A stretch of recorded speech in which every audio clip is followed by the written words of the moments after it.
Well, hey everybody, I'm Paul. Welcome to my kitchen. So I'm up in Michigan. It's winter time. It's really chilly out. I was just out shoveling the drive, and I was thinking to myself, man, I'm getting hungry. What sounds good today? Let's have something different.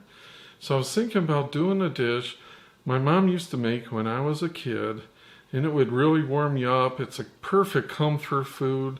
You've probably never heard of it before, but you gotta try this.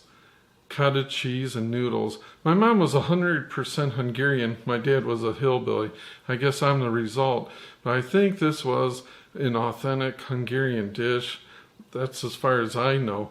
But I'm telling you, it is the ultimate comfort food. Super easy to make and super addicting too. So we just specialize in food here that probably isn't the healthiest thing for you. And this is probably one of those. But it sure is nice when you want something yummy and comforting. Well, I got some water boiling. Into that I'm going to add a 1/4 cup of oil. And that's just going to keep our noodles from sticking.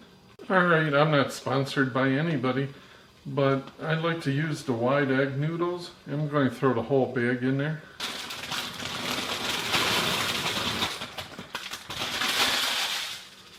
Now we're just going to let that cook for a little bit. We don't want the noodles really soft. We want them firm. While those noodles are boiling, one thing that you need is large curd cottage cheese. I like the large curd.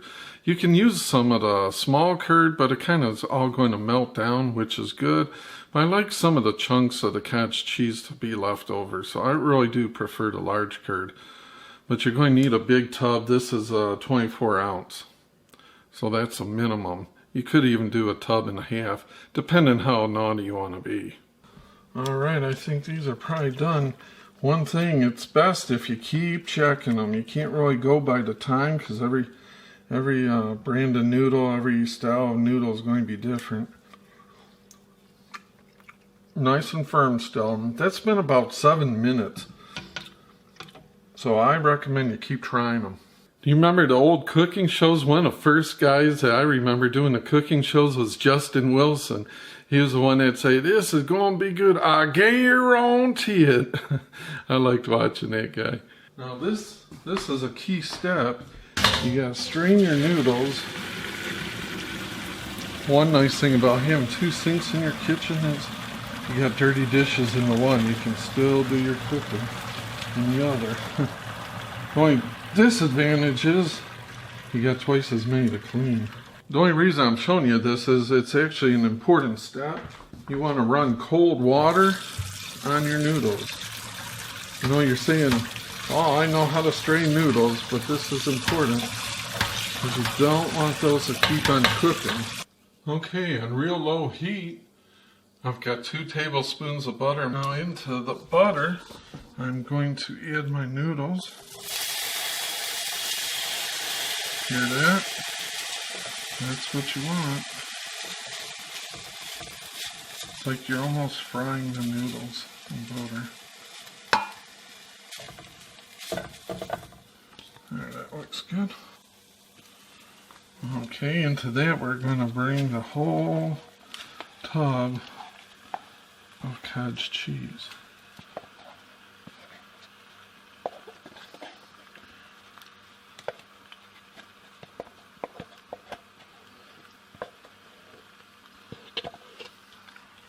I know a lot of people are thinking, "Oh, that's going to be kind of bitter tasting, kind of sour tasting," but it's not at all. It almost doesn't taste like cottage cheese when you get it all melted with the butter, and then you add some nice salt in there. The salt almost gives it a sweet taste.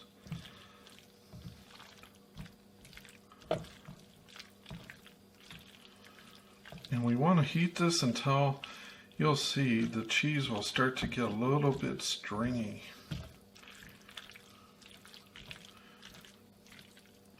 But you don't want to heat it too fast. So I've had some people ask me about my skillet. This is a Lodge. It's a 12-inch. I'm not sure if they're making these anymore. The cool thing about it is it has two handles, one here, one here. They're like stainless, so no matter how hot like the pan gets, you can just always reach out and grab hold of them. They're not even warm to the touch. Versus, you know, with your usual cast iron, you have to have some sort of a holder to be able to catch hold of it. So I thought that was pretty cool. It kind of looks nice. Now you can start to see some of these little strings. See that? Hopefully it's getting picked up on the camera. As the cheese starts to melt,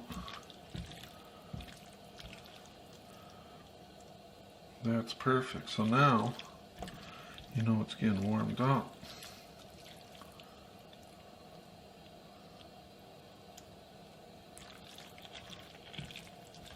Now we'll salt it a little, or a lot, I should say. And I'm not a big salt. I never salt my food, but when it comes to comfort food like this, I'd say some salt is almost mandatory. I know some people put like bacon bits in theirs, which would be good. You can do whatever you like with it, of course. Starting to see like some of the individual curds, large curds are starting to break down, form together, melt in these strings.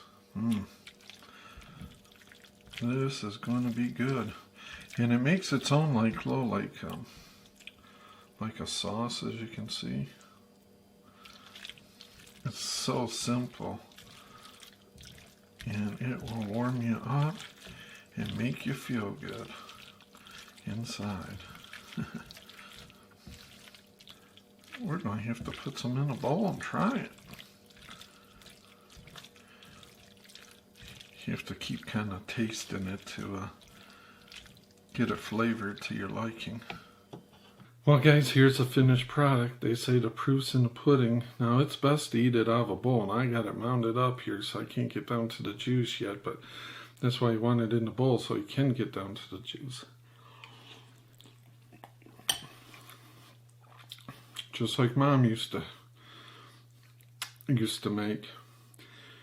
It's awesome. Brings back a lot of memories.